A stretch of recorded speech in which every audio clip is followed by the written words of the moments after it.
Hello, and welcome to Fitness and Training. I'm Regina Dunn, and I'll be your host. But first off, let me just say thank you for joining me in this fitness journey.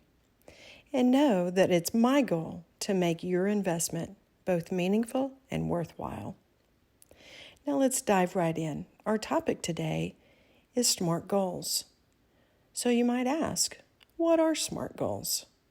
Well, I'm going to share with you my version of SMART goals, give you some examples, why we need them, and how we implement them into our fitness journey. So first, let's break down SMART goals. I use the acronym SMART as specific, measurable, attainable, realistic, and time-based. So, now let's go over a few examples pertaining to each one of these in our acronym. So let's talk about specific. Let me give you some examples. You may ask yourself, if you're making a specific SMART goal, are you trying to lose weight or are you trying to gain weight? Maybe part of your specific goal is, how much weight do I want to lose? How much weight do I want to gain?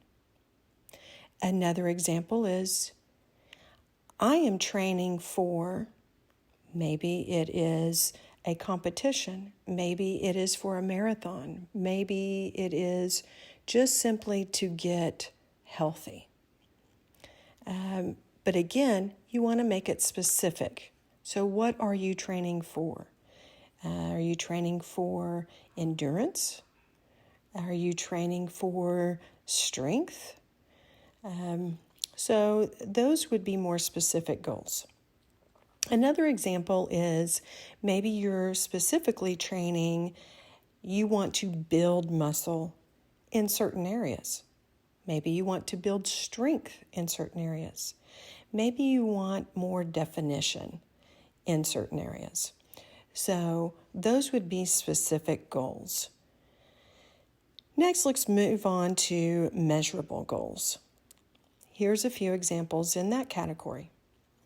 I want to lose so many inches in this area, or I would like to gain so many inches in this area.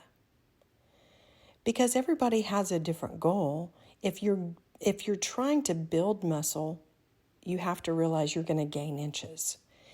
If you are trying to lose fat, then you may want to lose inches in a certain area. Another measurable goal may be dealing with body fat percentage. If your body fat percentage is at 29-30%, maybe a measurable goal is, I want my body fat to come down to 25%.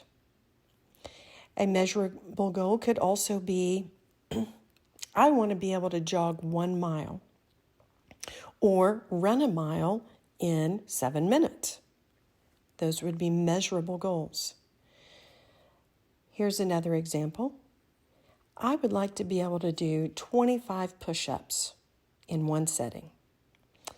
Maybe it's, I want to be able to do 25 pull-ups in one setting. Those are measurable goals. Next category is attainable. And here's some examples for that. To be an attainable goal, you need to organize your time and effort.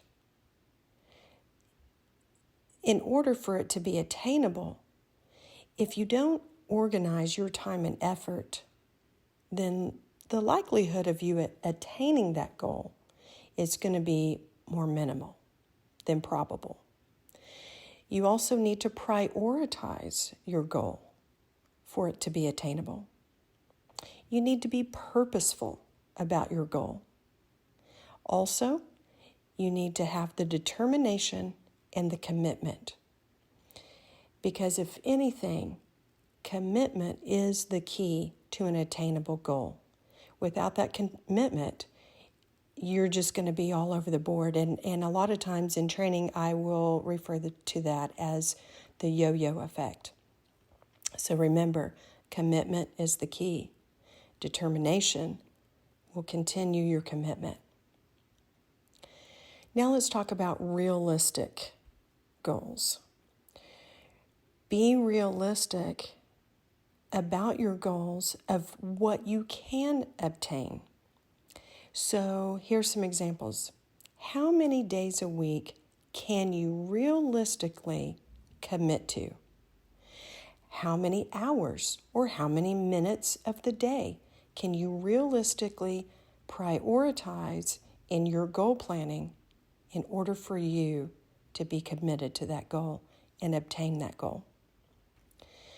Another example is being realistic is being a safe conscious goal.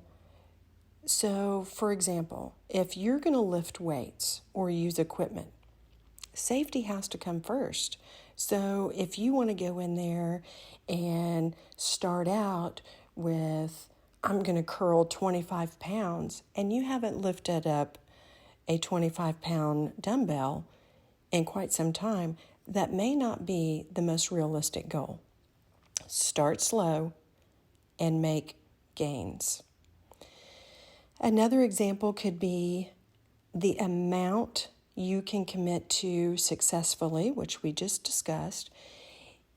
If you don't think about what your commitment is and break it down realistically, it's going to be harder to make that commitment. Set yourself up for success, not failure. And lastly, time-based. So examples of this would be maybe time limit to achieve a goal. I want to achieve this goal within 30 days. Again, be realistic with your time-based goal planning. Is it a goal for 1 week, 1 month, 6 months, 90 days, 60 days, 1 year? Make sure that you set out these time-based goals, and maybe you have more than one and you break it down.